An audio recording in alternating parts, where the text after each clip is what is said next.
तो hello and welcome दोस्तों, एक बार फिर से स्वागत है आप सभी का हमारे क्लासेस में। तो भाई सुबह हमने एक प्रैक्टिस सेट सॉल्व करा, आज हम एक और सॉल्व करने वाले हैं, मतलब है ना, दिन के 2 सेट करे हैं। तो जब भी जाकर के हम एग्जाम से पहले इस जो हमारा 50 सेट का ये सेट बना हुआ है इसको सॉल्व करेंगे। तो आज हमारा सेट नंबर 2 क्वेश्चन नंबर 1 के साथ स्टार्ट करते हैं। देखो क्या कह रहा है कि 20% मूल्य में कमी होने पर कुल खर्च 20% बढ़ा दिया जाता है। ठीक है, उपभोग में हुई प्रतिशत परिवर्तन क्या है? उपभोग यानी मतलब मान लो किसी चीज में 20% की कमी आने से, मान लो कोई पेट्रोल पहले 100 रुपए का आता था, अब उसमें 20% की कमी आने पर 80 रुपए आने लगा। ठीक है, तो टोटल क्या कह रहा है कि कुल खर्च 20% बढ़ा दिया जाता है। तो उपभोग में हुए परिवर्तन, अब खर्च भी बढ़ा दिया गया, खर्च बढ़ा दिया गया, 120 कर दिया गया। खर्च कितना बढ़ा दिया गया? खर्च 120 बढ़ा दिया गया। तो कितने रुपए, कितने प्रतिशत बढ़ जाता है? कितने का फर्क आ रहा है? तुम कह रहे हो भाई 40 का फर्क आ रहा है। कितने के हिसाब से? 80 के हिसाब से, इंटू कर देंगे 80 और 100% परसेंट में निकालते हैं ना। तो 40 से काटूंगा 2 बार कट जाएगा, 2 से काटेंगे 50 आ जाएगा, यानी 50% की वृद्धि। एक तो तरीका ये है जो मैं तुमको हवा हवा में बता दिया। और क्या तरीका है भाई? और तरीका है तुम्हारा सक्सेसिव वाला। ठीक है, सक्सेसिव वाला कैसे?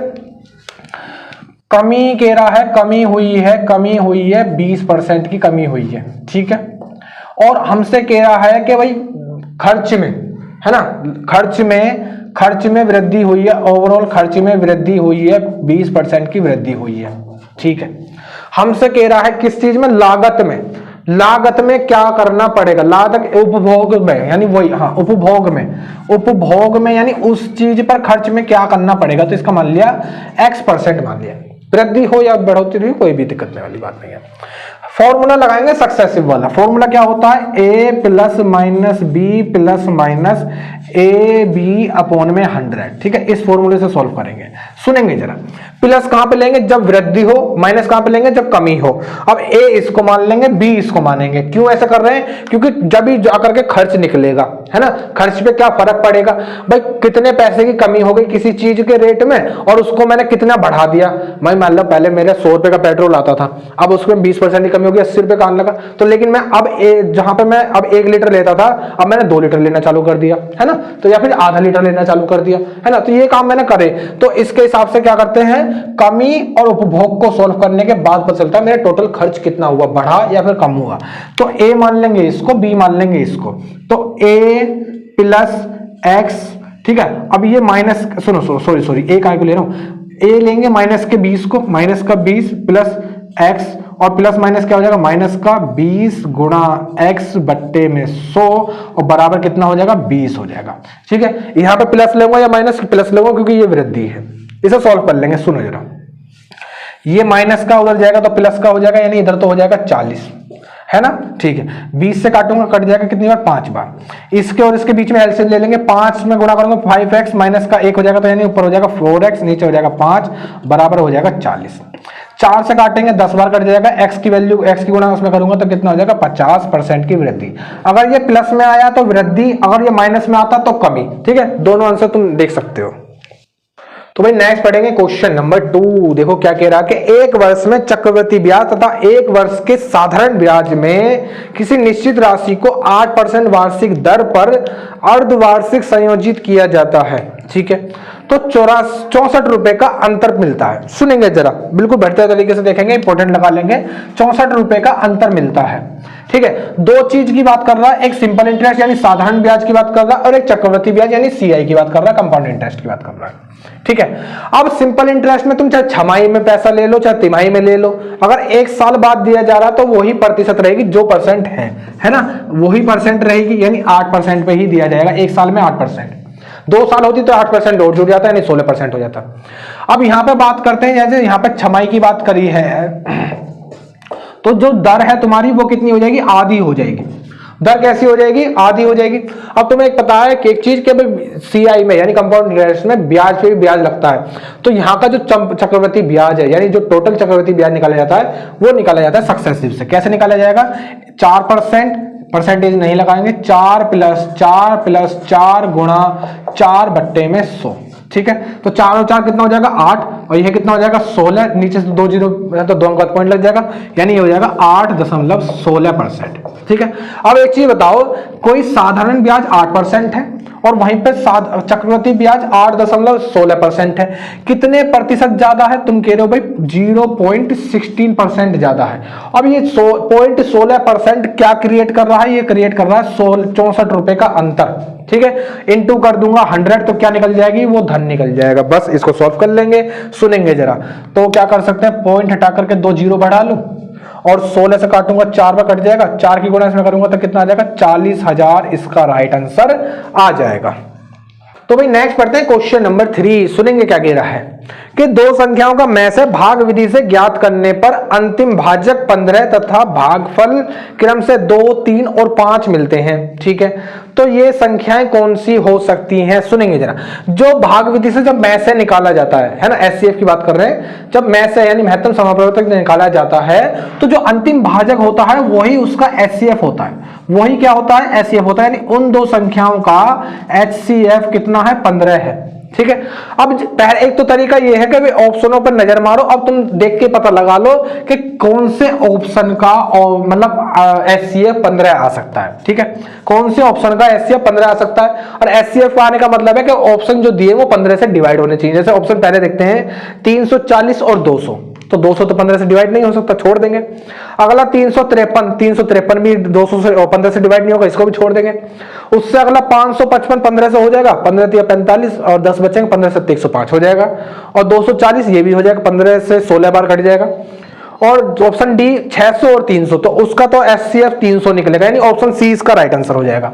इसका आंसर कितना हो जाएगा? ऑप्शन सी इसका राइट आंसर हो जाएगा। एक तो तरीका ये होता है बाय द ऑप्शन, और दूसरा तरीका क्या कहता है भाई, थोड़ी समझाओ भी हमको। ठीक है, हम समझाएंगे तुमको। क्या कहता, सुनो। जब मैं दो संख्याओं को भाग कर रहा हूं, मान लो पहले मैंने ए को भाग करा बी और बी को भाग करा ए से। ठीक है, तो मुझे साथ के साथ तुम फैक्टर भी देखोगे। फैक्टर मुझे मिलने हैं 2, 3 और 5। तो यहां पे कहीं ना कहीं 2 का मल्टीपल आएगा, यानी ये हो जाएगा 2a। नीचे कुछ इसमें से इसमें माइनस करके निकालते हैं, यानी माइनस करेंगे तो कहीं ना कहीं मान लिया मैंने सी बच रहा है। ठीक है, अब इस सी से भाग करूंगा किसको? ए को भाग कर देंगे। ठीक है, अब कुछ भी जो है वो 3 का मल्टीपल आएगा, 3 की सी में कर देंगे मल्टीप्लाई, 3 की किस में कर देंगे? सी में कर देंगे मल्टीप्लाई। यहां कहीं कुछ बचेगा, मान लो डी बचा है। ठीक है, और यहां पे जो लास्ट वाला भाजक है वो बच रहा है तुम्हारा 15। इसको सॉल्व कर लेंगे, यहां से भी आंसर निकाल सकते हैं। कैसे निकालेंगे उसको सिखाएंगे बिल्कुल। सुनो जरा, अब ये लास्ट भाजक है, इसका मतलब है इसने पूरी इसको भाग कर दिया होगा। तो 15 पंजे 75, यानी ये 75 रही होगी। कहीं ना कहीं संख्या ऐसी तो कट जाती है लास्ट में, यानी डी की वैल्यू कहीं ना कहीं 15 है, वो 75 है। कितनी है? 75 हो जाएगी, 75 हो जाएगी।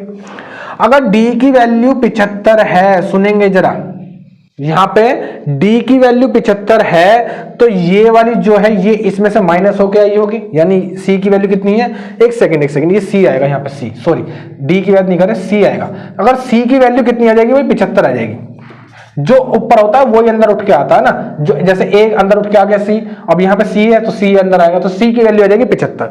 अगर c की वैल्यू 75 है तो c की वैल्यू यहाँ रख देंगे। ठीक है, कितनी हो जाएगी भाई? कितनी हो जाएगी? गुणा कर देंगे जरा c में, उसमें 75 में गुणा कर देंगे 3 की, तो गुणा करेंगे जरा, 3 पंजे 15 का 5 हासिल गया 1, और 3 सत्ते 21, 21 और 1 कितना हो जाएगा? 22, 225। 3c की वैल्यू हो गई 225। इसमें जो हमारा शेषफल आता है उसको और जोड़ देंगे तो कितना हो जाएगा? 240। एक संख्या मिल गई। एक संख्या कितनी मिल गई? 240 एक संख्या मिल गई। ठीक है, अगली संख्या और निकालो भाई, अगली संख्या और निकालेंगे। अगली संख्या कौन सी? बी और निकालेंगे। बी का पता कैसे लगाएंगे? बी है किसके बराबर? 2a प्लस सी के, 2a प्लस सी के। तो a की वैल्यू 240 है, अगर 2a की वैल्यू निकालूंगा तो कितनी हो जाएगी? 2 गुणा 240 प्लस c, और c की वैल्यू कितनी है तुम्हारी? 75 है। इसको सोल्व कर लेंगे। 40 की गुणा इसमें करूंगा तो कितना हो जाएगा? 480 और प्लस 75, दोनों को जोड़ेंगे तो 5, 7 8 15 का 5, और 4 और 1 5, यानी 555 दूसरी संख्या हो जाएगी। और एक संख्या कितनी हो जाएगी तुम्हारी? 240। दोनों आंसर तुम्हारे आ जाएंगे। तो भाई नेक्स्ट पढ़ेंगे क्वेश्चन नंबर 4। सुनेंगे क्या कह रहा है कि रोहन 5 विषयों की एक परीक्षा में 4 विषयों में क्रम से 63, 81 और 72, 90। ठीक है, 5 में से 4 सब्जेक्टों की बात करते हैं, तो एक में 63, एक में 81, एक में 72 और एक में 90, इस तरीके से नंबर लिया आता है। ठीक है, आगे हमसे कह रहा है यदि सभी विषयों में अधिकतम अंक 120 हैं, हर विषय के अंक जो है 120 है मैक्सिमम नंबर जिसमें से दिए जाते हैं, और उसे कुल 70% लानी है, टोटल पांचों विषयों में 70% लानी है, ठीक है। तो टोटल हम देख लेते हैं टोटल कितने में से मिल रहे हैं, ठीक है। 5 सब्जेक्ट की बात कर रहे हो तो 5वें में पूछ रहा, 5वें में वो कितने नंबर लेके आए, 5वें सब्जेक्ट में कितने नंबर लाने पड़ेंगे। तो 120 का एक है पेपर, तो 5 पेपर कितने के हो जाएंगे, 120 गुणा कर दूंगा तो कितने के हो जाएंगे, 12 पंजे 60, 600 नंबर के, ठीक है। और इसका 70% निकालेंगे, टोटल ओवरऑल उसको 70% लानी है, तो कितने प्रतिशत बैठेगा भाई, 2 जीरो से 2 जीरो कैंसिल, 7 7 42, यानी 420 नंबर उसको टोटल लाने, टोटल 420 नंबर लाने हैं। कितने नंबर वो ला चुका है उसको देख लेते हैं। तो 3 और 1 4, 4 और 2 6, 6 8 14, 14 7 21, 21 और 9 कितने हो जाएंगे 30, ठीक है। 306 नंबर ला चुका है। कितना डिफरेंस बैठ रहा है, उतने नंबर और लाने हैं। 420 लाने थे, 306 ला चुका, तो कितने कमी पड़ रही है भाई, 114 नंबर की अभी कमी पड़ रही है। तो उसको 5वें सब्जेक्ट में 114 नंबर लाने पड़ेंगे। तो भाई नेक्स्ट पढ़ेंगे क्वेश्चन नंबर 5। सुनेंगे क्या कह रहा है कि ए ने एक खिलौना 4000 रुपए में खरीदा और उसे बी को 4% की हानि पर बेच दिया, ठीक है। आगे हमसे कह रहा है कि बी ने उसे 4032 रुपए में सी को बेच दिया, तो बी का प्रतिशत लाभ बताना है। सुनो जरा, ए ने उसको पहले 4000 रुपए में खरीदा, 4000 रुपए में खरीदा और हमसे कह रहा है कि उसने उसको 4% की हानि पर बेच दिया। तो कोई भी चीज अपने आप में 100% रही होगी, 4% की हानि का मतलब कितना हो, 4% कमी पे बेच दिया, यानी 96% पे बेच दिया, है ना। ये बात सही है कि भाई 100% से 4% कम में बेच दिया, यानी इसका मतलब है कि 96% पे बेच दिया, यानी 4000 का तुम 96% निकाल लेंगे। जरा कितना बैठेगा, 1 2 जीरो से ये 2 जीरो कैंसिल, 4 6 24 का 4 हासिल गए 2, 4 9 36, 36 2 38 और 1 जीरो ये हो जाएगी। यानी उस बी ने इसको 3840 रुपए में खरीदा था, लेकिन बी ने भी क्या काम करा, सी को बेच दिया। कितने में बेचा भाई, सी को बेचा 4032 रुपए में, 4032 रुपए में बेचा है। अगर मैं यहां पे देखूं बी का लाभ, देखूं बी का लाभ कितना हुआ है, बी का लाभ कितना हुआ है, तो क्या करोगे, उसके बेचने में से, यानी उसने जो सेलिंग करी है उसमें से उसकी कॉस्ट प्राइस को माइनस कर देंगे। तो माइनस करेंगे, जरा देखो, 2 में से 0 गए तो 2 बचे, 3 में से नहीं जा सकते, 13 में से 4 जाएंगे 9 बचे, 9 में से 8 जाएंगे तो 1 बचा, यानी 192 रुपए उसने प्रॉफिट कमा लिया। इसको प्रतिशत में चेंज करेंगे तो किससे भाग करूंगा, उसकी लागत से। लागत कितनी लगाई उसने, 3840 रुपए, 3840 रुपए लगाई है, इंटू कर देंगे 100%, क्योंकि प्रतिशत में बताते हैं प्रॉफिट परसेंट को। सुनेंगे जरा, ये 2 दूनी 4, 2 दूनी 4, यानी लगभग 20 बार कट जाएगा, 20 से काटूंगा ये 5 बार कट जाएगा, यानी उसने 5% का प्रॉफिट कमाया। कितने प्रतिशत का, 5% का प्रॉफिट कमाया है। तो भाई नेक्स्ट पढ़ने वाले हैं क्वेश्चन नंबर 6। देखो क्या कह रहा है कि 30% के लाभ के लिए विक्रय मूल्य 1950 रुपए है, तो 50% लाभ के लिए यह विक्रय मूल्य कितना और बढ़ाया जाना चाहिए। सुनेंगे जरा, कोई भी चीज 100% पे रहती है, ये बात याद कर लो, कोई भी चीज 100% पे रहती है। अब 30% का प्रॉफिट कमाना, यानी 30% बढ़ा दिया गया, यानी इसका मतलब है 130% पे बेच दी, ठीक है, 130% पे बेच दी। अब जब 130% पे हमने हिसाब से 130% पे बेची है, क्वेश्चन कह रहा है कि 1950 रुपए में बेची, यानी 130 1950 के बराबर हो जाएंगे, नहीं हो जाएंगे, इनटू हमसे कह रहा है कि 50% अगर प्रॉफिट कमाना हो तब कितने में बेचेगा। अब सुनो जरा, अब वो कुछ भी पूछे, जैसे मान लो वो अगर हमसे पूछता है उसकी लागत, तो 100 से मल्टीप्लाई कर देता है। अब उसने पूछे 50% के प्रॉफिट पे बेची जाए तो कितने में बेची जाएगी, तो क्या करेंगे, 50% का प्रॉफिट, 100% से 50% का प्रॉफिट और कमाना है तो कितनी हो जाएगी, 150% हो जाएगी, है ना। जोड़ देते हैं, अगर प्रॉफिट कर रहा है तो जोड़ देंगे और लॉस कर रहा है तो कम कर देंगे, करेंगे 100% के साथ ही, तो कितना हो जाएगा, 150% हो जाएगा। 1 जीरो से 1 जीरो काट देंगे, 13 से काटूंगा शायद कट जाएगा, 13 एकम 13 और यहां से बचेंगे 13 6 और 13 पंजे 65, 15 की गुणा 15 में करेंगे तो कितना हो जाएगा, 2250, है ना। 225 होता है ना, 15 का स्क्वायर 250 और 225 और 1 जीरो ऐसी बढ़ जाएगी, यानी इतने में बेचा जाना चाहिए हमसे। लेकिन क्वेश्चन ने पूछा कितना बढ़ाना पड़ेगा, कितना बढ़ाना पड़ेगा, तो बढ़ाई हुई रकम कैसे निकाल लोगे, इसमें से काम करो, 1950 माइनस कर दो, तो कितना बैठ रहा है, 0 0, यहां से बच रहे 3, यानी 300 रुपए बढ़ाने पड़ेंगे 50% प्रॉफिट के लिए। तो भाई नेक्स्ट देखते हैं क्वेश्चन नंबर 7। सुनो जरा, कि 3 संख्याएं 2:4:3 के अनुपात में हैं और इनका में से अगर 12 है तो संख्याएं कितनी हैं। हमें जो संख्याएं दे रखी हैं वो दे रखी हैं 2:4:6, ये दे रखा भाई 2:4:6 के अनुपात में है, और इनका हमको HCF भी दे रखा है। HCF कितना दे रखा है हमको? 12 दे रखा है। सुनो, ये जो चीज में दिया गया ये क्वेश्चन हमेशा कंफ्यूजन के लिए देता है, ठीक है। एक चीज याद रखना कि जब भी रेशियो निकाला जाता है, रेशियो तब तक काटते चले जाते हैं जब तक अभाज्य संख्या ना मिल जाए, सहभाज्य ना हो जाए, ठीक है ना। इसका मतलब है कि इसको अभी और काटा जा सकता है, जैसे 2 से इसको काटा जा सकता है 1 बार, 2 से इसको काटा जा सकता है 2 बार, 2 से इसको काटा जा सकता है 3 बार, है ना। अब क्या करेंगे, जो HCF होता है उन्हीं के मल्टीपल में वो संख्याएं हो जाती है, यानी HCF की मल्टीप्लाई कर देते हैं रेशियो से। तो पहली संख्या हो जाएगी 12, दूसरी संख्या हो जाएगी 24, तीसरी संख्या हो जाएगी 36, ठीक है। लेकिन कई बार बच्चे क्या कर रहे होंगे, उसने एग्जामिनर ने तो कंफ्यूजन के लिए दिया है, उस बच्चे को यही पता कि रेशियो में HCF की मल्टीप्लाई कर देते हैं, वो पढ़ के निकला है तो उसकी मल्टीप्लाई कर देगा। आंसर कितना निकालेगा? 24, 12 चौक 48 और 12 छिंग 72, और ऑप्शन में तुम्हें ये भी देगा, ऑप्शन में ये भी देगा, ऑप्शन में ये भी देगा, लेकिन आंसर राइट कौन सा होता है? ये वाला, ठीक है। तो भाई नेक्स्ट पढ़ते हैं क्वेश्चन नंबर 8। सुनेंगे जरा क्या कह रहा है कि 6% वार्षिक दर से दिए गए कितने है भाई ये 10,000 के ऋण पर 1200 रुपए का साधारण ब्याज प्राप्त करने के लिए कितना समय लगेगा। सुनेंगे जरा, हमसे कह रहा है कि उसने हमको प्रिंसिपल दे रखा है, कितना दे रखा है? 10,000 रुपए, सॉरी 10,000 रुपए प्रिंसिपल दे रखा है। हमको उसने सिंपल इंटरेस्ट भी दे रखा है, कितना दे रखा है? 1200 रुपए दे रखा है। उसने हमसे टाइम पूछा है और हमको रेट भी दे रखा है। रेट कितना दे रखा है इसमें? 6% का। फॉर्मूला लगा दो, सबसे बेसिक फॉर्मूला है ना, सबसे बेसिक फॉर्मूला कौन सा होता है भाई सिंपल इंटरेस्ट का? क्या होता है? P into R into T upon में 100। इस फॉर्मूले को पुट करो, आंसर निकालेंगे। तो ऐसा ही कितना है भाई? 1200 रुपए ऐसा ही है, बराबर P कितना है तुम्हारा? 10,000 रुपए P है, ठीक है, इंटू आर कितनी है तुम्हारी? 6%, इंटू टाइम बताना है, और बट्टे में कितना हो जाएगा? 100, ठीक है। 2 जीरो से ये वाली 2 जीरो कैंसिल, और ये वाली 2 जीरो से ये वाली 2 जीरो भी कैंसिल। 6 से काट दूंगा, कितनी बार कट जाएगा? 2 बार कट जाएगा, यानी कि T बराबर कितना आ जाएगा? 2 वर्ष इसका राइट आंसर आ जाएगा। छोटा सा क्वेश्चन था बहुत ही।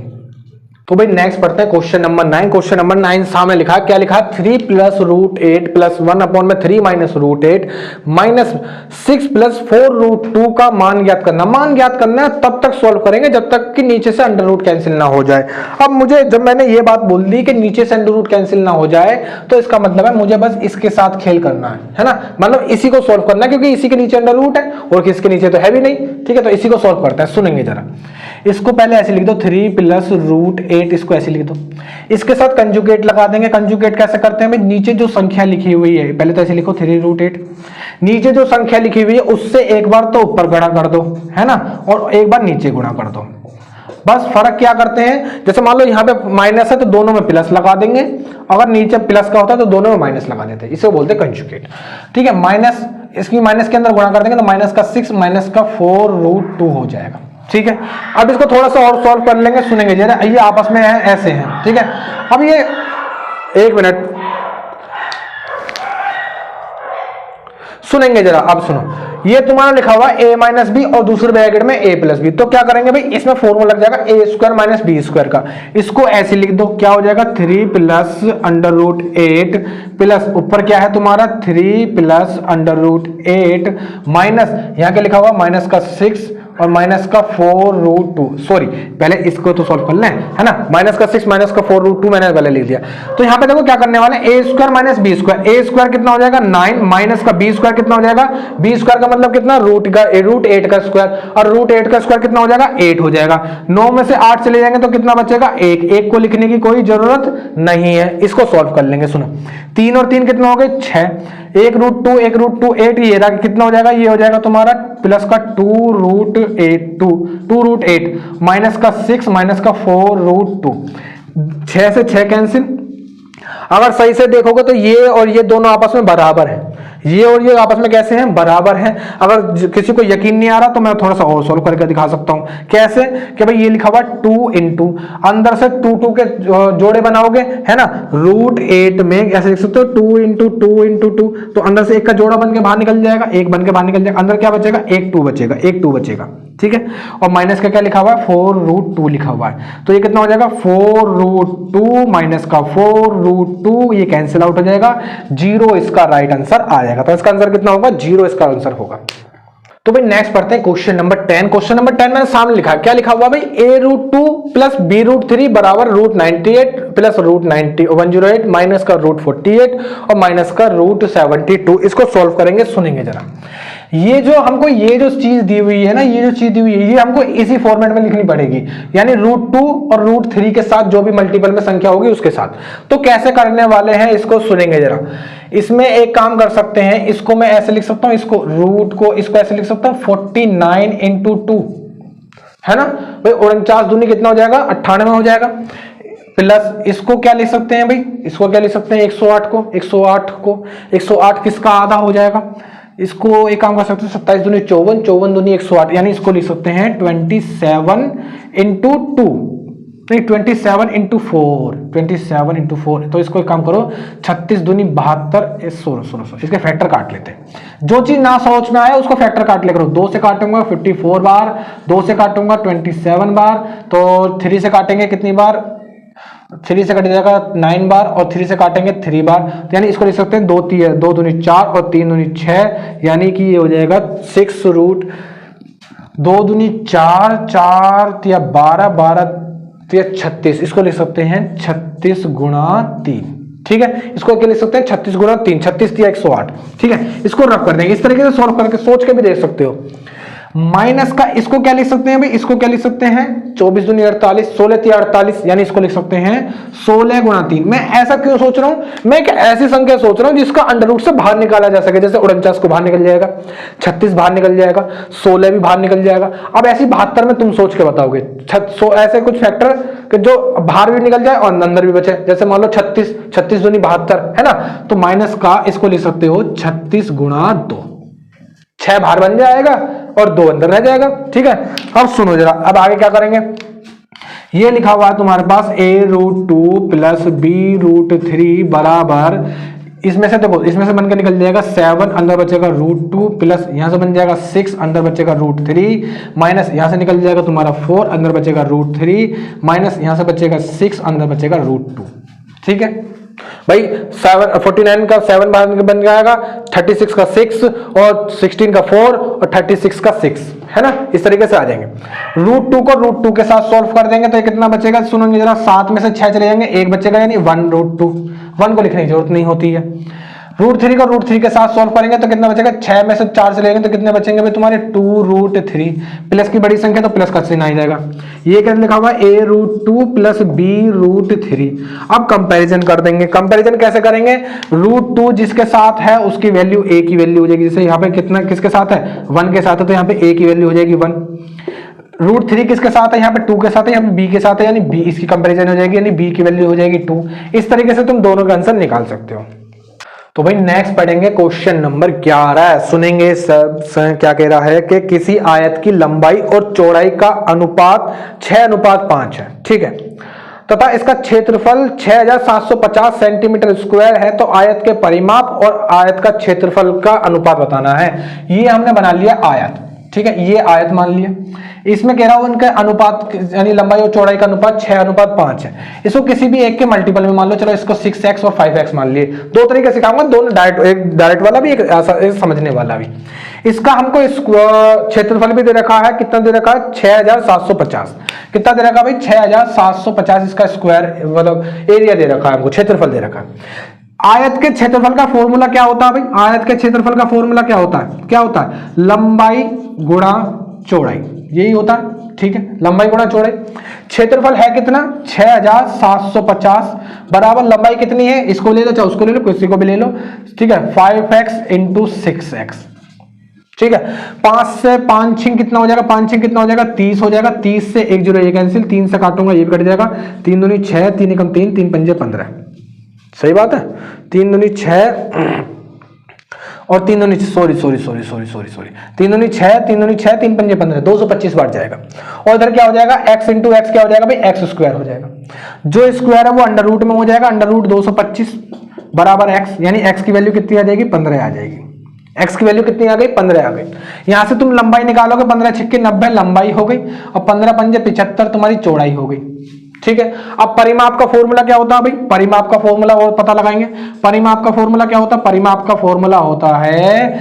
का फॉर्मूला होता है 2 ब्रैकेट में लंबाई प्लस चौड़ाई L प्लस B, ठीक है। तो परिमाप कितनी हो जाएगी भाई, 2 ब्रैकेट में L कितनी है 90 प्लस B कितनी है 75। दोनों को सॉल्व करूंगा तो कितना बैठेगा 5 और ये कितना हो जाएगा 16, 5 और 9 7 16, ठीक है, इंटू 2, दोनों को मल्टीप्लाई कर दूंगा, 2 पंजे 10 की 0 हासिल गया 1, 2 छिक्के 12, 12 और 1 13 का 3 हासिल गया फिर से 1, 2 एकम 2 और 1 3, 330 इसकी परिमाप आ गई। लेकिन हमसे पूछा है क्षेत्रफल और परिमाप के बीच का रेशियो बताना है। तो रेशियो तुम पता कहां से निकाल सकते हो, रेशियो तुम यहां से निकाल सकते हो, ठीक है, यहां से निकाल सकते हो। 225 जो आया है वो उसका क्षेत्रफल आया है, क्योंकि ये जो दे रखा है ये मल्टीपल तो दे रखा है 6 और 5 है ना, तो यहां पे तुमने जो एक्स स्क्वायर की वैल्यू निकाली है यही तुम्हारा क्षेत्रफल हो जाएगा, है ना, और इंटू 6 और 5 कितने होते हैं 11 होते हैं, ये तुम्हारा इनकी परिमाप हो जाएगी, ये रेशियो हो जाएंगे 225 अनुपात 11। जिसको यहां नहीं मानना है तो वो क्या कर सकता है 6750 क्षेत्रफल अनुपात परिमाप, इसको सॉल्व कर लेगा, उसका भी आंसर यही आएगा, ठीक है। तो जिसका जो मन करे वो उस काम को कर लेगा। तो भाई नेक्स्ट पढ़ने वाले हैं क्वेश्चन नंबर 12। क्वेश्चन नंबर 12 मैंने सामने लिखा है, क्या कह रहा है 2898A65B, ये जो संख्या है ये तुम्हारी 30 से विभाजित है। कितने से विभाजित है 30 से विभाजित है। तो क्वेश्चन में आगे हमसे कह रहा है तो A और B का योग क्या होगा, A और B का योग क्या होगा, तो A और B की वैल्यू पता होनी चाहिए। अब सुनो जरा, थोड़ा जानकारी थोड़ी सारी सोच के साथ काम को करेंगे। सुनो, अब ये 30 से विभाजित है, इसका मतलब है कि 30 के जो फैक्टर आएंगे, 30 के फैक्टर क्या हो सकते हैं 6 और 5, 6 के और फैक्टर कर लो कितने होते हैं 2 और 3, ठीक है। जब तक फैक्टर करते हैं जब तक कि तुम्हें एक ऐसी संख्या ना मिल जाए जो अभाज्य हो, ठीक है। तो यानी ये फैक्टर हो गए 2 3 और 5, ये फैक्टर हो गए 30 के 2 3 और 5। अब पीछे से देखते हैं, पीछे से पहले B की वैल्यू निकालनी आसान है, इस टाइप क्वेश्चन पीछे की वैल्यू निकालनी आसान होती है। अगर कोई भी संख्या 5 से विभाजित है, इसका मतलब है इसका पीछे का अंक या तो 0 हो सकता है या फिर 5 हो सकता है ना। जैसे मैं बात करता हूं 55 5 अंक, 60 0 है ना, 120 पीछे का अंक 0 है, 145 पीछे का अंक 5 है, ये 5 से विभाजित होते हैं। लेकिन अगर मैं बात करने लगूं तुमसे 147 की, क्या ये 5 से डिविजिबल है, तुम क्या होगा नहीं, है ना। यानी 5 से विभाजित वो होते हैं जिसके अंक या तो 0 हो या फिर 5 हो, सबसे पहली कंडीशन। दूसरे वाले फैक्टर पे चलते हैं, 2 पे चलो जाएंगे। 2 क्या कहता है, 2 सीधी सी बात कहता है, 2 वो कहता है कि भाई जो भी लास्ट में सम संख्या होगी, अगर लास्ट का अंक सम है तो मैं 2 से वो संख्या विभाजित है, अगर वो विषम है तो वो 2 से विभाजित नहीं है। जैसे इसमें बात करता हूं, अगर मैं 5 लेता हूं B की वैल्यू तो वह कैसा आएगा विषम अंक आएगा एक, है ना, विषम संख्या हो जाएगी। तो यानी वो B की वैल्यू 2 से विभाजित नहीं हो सकती, फिर तो मुझे B की वैल्यू क्या लेनी पड़ेगी, मजबूरन 0 लेनी पड़ेगी, यानी B की वैल्यू तो आ गई 0, ठीक है। अब A की वैल्यू और सोचवाओ जरा, थोड़ी सी कैसे सोचेंगे। A की वैल्यू के लिए क्या बच रहा है 3, सिर्फ 3 बच रहा है, ठीक है। क्या बच रहा है सिर्फ 3। तो सुनो, अब 3 का डिविजिबल का नियम क्या कहता है कि अंक संख्या के सभी अंकों को जोड़ो और वो 3 से विभाजित होनी चाहिए। संख्या के सभी अंकों का जोड़ 3 से विभाजित होना चाहिए। जैसे 2 8 10, 10 और 9 19, 19 और 8 कितने हो जाएंगे भाई तुम्हारे 27, 27 1 को छोड़ देंगे अभी, 27 और 6 कितने हो जाएंगे 33, 33 और 5 कितने हो जाएंगे तुम्हारे भाई 38, 38 और B के लिए कितनी देखी तुमने 0, तो 38 आ जाएगा। कितना आ जाएगा 38। क्या 38 तुम्हारा 3 से विभाजित है, 38 3 से विभाजित नहीं है। तो अब A की वैल्यू डिपेंड करेगी इस पे, A की वैल्यू है ना। अब ऐसी संख्या हो सोचनी है जो जिसमें जोड़ते ही 3 से विभाजित हो जाए। सबसे पहली संख्या हो सकती है 1, क्योंकि इसमें 1 जोड़ते ही 39 हो जाएगा, ये 3 से विभाजित हो जाएगी। ये तो एक संख्या हो सकती है। A की वैल्यू अलग अलग कंडीशन हो सकती है। A की वैल्यू एक तो 1 हो सकती है, एक A की वैल्यू तुम्हारी 4 हो सकती है। क्यों? क्योंकि जब तुम इसमें 4 जोड़ोगे तो 42 आ जाएगा, जब भी 3 से विभाजित हो जाएगी 14 बार चली जाएगी। और A की वैल्यू तुम्हारी इसमें 7 हो सकती है। क्यों? क्योंकि जब तुम इसमें 7 जोड़ोगे तो ये 45 हो जाएगा, जब भी 3 से चली जाएगी। अब कौन सी ले, है ना, बस ये ले सकते हैं, 2 डिजिट में नहीं ले सकते, ठीक है। तो अब सुनो, अब इसमें कौन सी ले, अब ये काम करता है ऑप्शन डिपेंड, ठीक है, कि भाई जोड़ करके, अब जब 1 रखोगे तो जोड़ करके मिलेगा 1, जब 4 रखोगे तो जोड़ करके मिलेगा तुमको कितना 4, जब जोड़कर जब 7 रखोगे तो जोड़ करके कितना मिलेगा तुमको 7। आंसर जो भी दे रखा हो ऑप्शन में वो राइट आंसर हो जाएगा, तीनों नहीं देगा, देगा एक ही, जो सा भी दे रखा होगा वो राइट आंसर होगा। नेक्स्ट बढ़ेंगे क्वेश्चन नंबर 13, सुनेंगे जरा क्या कह रहा है कि एक चोर 1:30 बजे अपराह्न पर चोरी करता है तथा 40 किलोमीटर प्रति घंटे की चाल से भागना शुरू कर देता है। मालिक 50 किलोमीटर प्रति घंटे की रफ्तार से 2 बजे भागना उसका पीछा करना शुरू करता है तो वह उसे किस समय पकड़ लेगा। सुनेंगे जरा, जब 1:30 बजे चोर भगा 40 की स्पीड से, 40 किलोमीटर पर आवर की स्पीड से, और 2 बजे भगा है मालिक कितने बजे भगा है, 2 बजे भगा है 50 किलोमीटर पर आवर की स्पीड से, यानी कि चोर के भागने के आधे घंटे बाद भागना चालू करा मालिक ने। अब मुझे थोड़ी सी चीज सोच के बताओ कि आधे घंटे में चोर ने कितनी दूरी कवर कर ली करेगी। 40 किलोमीटर पर आवर की स्पीड का मतलब है कि 1 घंटे में 40 किलोमीटर की दूरी तय करता है, तो आधे घंटे में कितनी कर लेगा, 20 किलोमीटर की दूरी तय कर लेगा। अब मान लो ये रहा तुम्हारा चोर, ये रहा तुम्हारा मालिक, इन दोनों के बीच की दूरी है 20 किलोमीटर, ठीक है। चोर भी इधर को भाग रहा है, मालिक भी इधर को जा रहा है, ये 40 की स्पीड से जा रहा है, ये 50 की स्पीड से जा रहा है। अगर सापेक्ष गति निकालोगे तो कैसे निकालोगे, दोनों का अंतर करके निकाल लेंगे। कैसे निकाल लेंगे, अंतर करके। तो 50, जब 2 ट्रेन चलती हैं, तुमने देखा होगा भाई एक ट्रेन भी इधर को जा रही है, हमारी वाली ट्रेन भी इधर को जा रही है, तो जब दोनों आपस में बराबर आ जाएंगे तुम्हें ऐसा लगेगा भाई दूसरी वाली भी स्पीड जो है या तो स्लो हो गई है, और जब बिल्कुल सेम स्पीड चल रही होगी तो तुमको भी रुकी पड़ी है दोनों, है ना। सुनेंगे जरा, तो क्या करेंगे, दोनों को माइनस कर देंगे, है ना। तो 50 में से 40 चले जाएगा, कितना बचेगा, सापेक्ष स्पीड आ जाएगी 10 किलोमीटर पर आवर।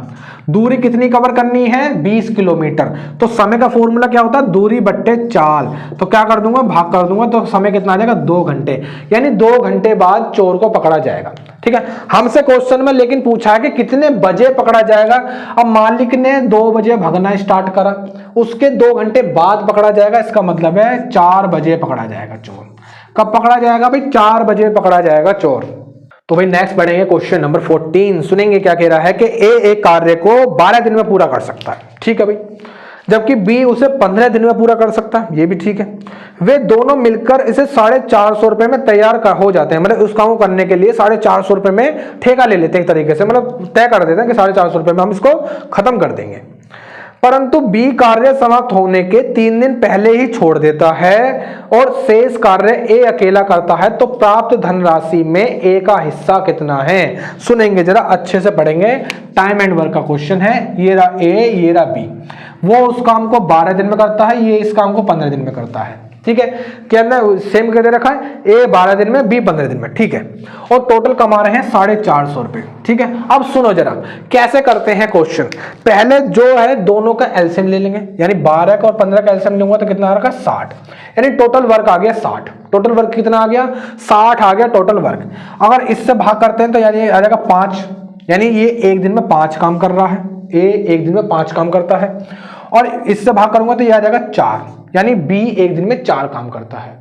आगे हमसे कंडीशन एक और दे रखी है, क्या कंडीशन दे रखी है, कंडीशन ये दी है कि बी जो है काम समाप्त होने के 3 दिन पहले चला जाता है, यानी कि लास्ट के जो 3 दिन बच रहे हैं, लास्ट के जो 3 दिन बच रहे हैं उसमें ए ने काम करा, अकेले ए ने काम करा है। तो अकेला ए काम कितना करता है, 3 दिन में कितना काम कर लेगा भाई, 3 दिन में कितना काम कर लेगा, 15 काम कर लेगा, 15 काम कर लेगा अकेला, ठीक है।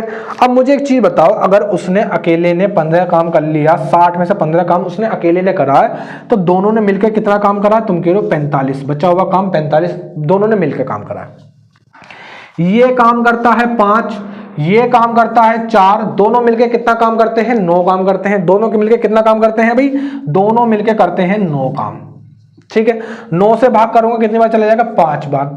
यानी जब दोनों मिलके काम कर रहे हैं तो अब इसने 5 दिन काम करा, 5 दिन काम करा दोनों ने मिलके कितने दिन काम करा, 5 दिन, यानी कई सारे आंसर आ रहे हैं। अब वो कुछ भी पूछता, अकेले कितना काम करा, ये आ गया, दोनों ने मिलकर कितने दिन काम करा, 5 दिन काम करा, ये आ गया।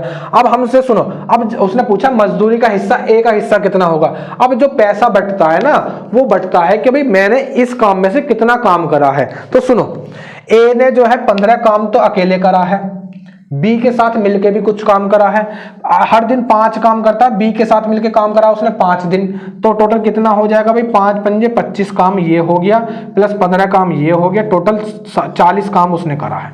टोटल कितना काम करा है, 40 काम करा है।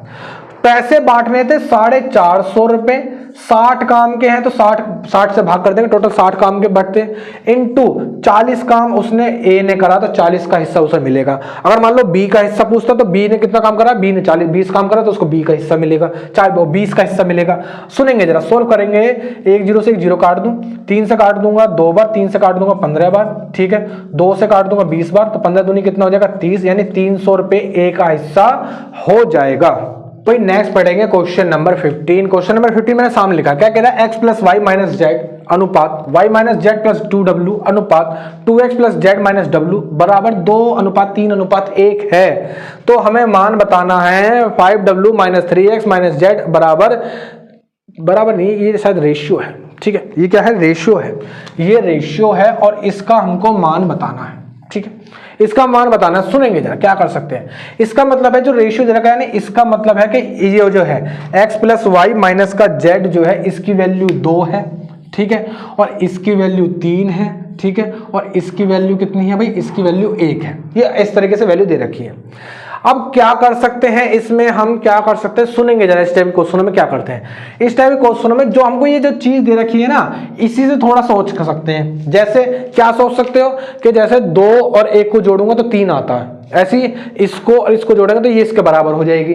या फिर तुम क्या सोच सकते हो, 3 में से 1 जाएगा तो 2 आएगा, यानी इसमें से इसको माइनस करूंगा तो इसको बराबर रख सकता हूं, है ना। ये काम हम थोड़ा सोच सकते हैं बस उसी से। तो अगर मैं देखता हूं तो 2 और 1 को मैं जोड़कर 3 आ जाएगा, यानी इसको और इसको जोड़ करके बीच वाला मिल रहा है, दोनों साइडों को जोड़ करके बीच वाला मिल रहा है, यानी कि x प्लस वाई माइनस का z प्लस वो वाली संख्या 2x प्लस का z माइनस का w, इसमें जोड़ करके, इन दोनों को जोड़ करके किसके बराबर है, y माइनस का z प्लस का 2w के बराबर है। इसको सॉल्व कर देंगे, ब्रैकेट हटा दो, ब्रैकेट खत्म कर दो, चलो ठीक है, ब्रैकेट हटा देंगे तो सुनेंगे जरा, 1 2x 1 ये रहा तो कितने हो जाएंगे 3x हो गया। y हमको नहीं दे रखा, ठीक है, y से y कैंसिल भी कर देंगे, है ना, क्योंकि y बराबर के इधर भी प्लस का, y बराबर उधर भी प्लस का है। एक z को z से कर देंगे माइनस का, ये भी माइनस का, दोनों बराबर के सेम साइन खत्म हो जाते हैं। क्या बच रहा है 2, ये तो x को हम जोड़ चुके हैं, क्या बच रहा है प्लस का z बच रहा है, और क्या बच रहा है, ये माइनस का उधर जाएगा तो प्लस का हो जाएगा, यानी बराबर का 3w हो जाएगा, ठीक है। और क्या कर सकते हैं इसमें, एक काम और करो भाई, क्या अभी कुछ और दिखाई दे रहा, इसके साथ इसके जैसी बनानी पड़ेगी समीकरण, तो इसके जैसी बनानी है तो इनको उठा करके उधर लेके जाएंगे, तो इनको उठा करके जब उधर लेके जाऊंगा तो ये हो जाएगा 3w माइनस का 3x माइनस का z और इधर बचेगा 0, ठीक है। अब इधर बच रहा है तुम्हारा 0। अब और क्या कर सकते हैं भाई इसमें, यहाँ पे है 3w, यहाँ पे हमको चाहिए 5w, क्या चाहिए 5w चाहिए, तो और क्या कर सकते हैं इसमें, एक काम करो 2w तो इधर जोड़ दो, कोई दिक्कत थोड़ी है, 2w इधर जोड़ दिया, 2w इधर जोड़ दिया, ये काम करे हैं 10वीं 12वीं 7वीं 8वीं में काम करे होंगे। तो क्या हो जाएगा भाई, ये इधर हो जाएगा तुम्हारा 2w और इधर क्या हो जाएगा तुम्हारा, ये हो जाएगा 3 और 2 कितना हो जाएगा 5, यानी 5w माइनस का 3x माइनस का z, ठीक है। और एक काम और कर सकते हो, क्या कर सकते हैं भाई, इसकी जगह पर ये लिख सकते हो 3w लिख सकते हो, यानी ये हो जाएगा 2w बराबर 2w रेशियो, या फिर इस क्वेश्चन में इसकी जगह पर 2w यहां पर रख सकते हो, तो ये हो जाएगा 2w रेशियो 3w, ठीक है। w से w कैंसिल कर देंगे तो यानी क्या आ जाएगा 2:3, इसका राइट आंसर आ जाएगा। तो भाई आज हमारा ये वाला सेट भी खत्म हो गया, ठीक है ना। तो इसी तरीके से तुमको डेली क्लासेस मिलती रहेंगी, ठीक है ना, और डेली जो भी तुम्हारे प्रैक्टिस सेट है डेली सॉल्व होंगे, डेली 2 प्रैक्टिस सेट बिल्कुल मैंने भी ठान लिया, तुम्हें भी ठान लिया, डेली 2 तैयार करने हैं और डेली के 2 सॉल्व भी करने हैं, ठीक है। इनकी संख्या बढ़ा मत लेना कि 10 भी, क्योंकि ये तो लगातार होते चले जाएंगे, 50 सेट है, एग्जाम तक लगातार सॉल्व करेंगे, प्रतिदिन 2 सेट सॉल्व करेंगे। तो आज के लिए इतना, मिलते हैं तुमसे नेक्स्ट क्लास में।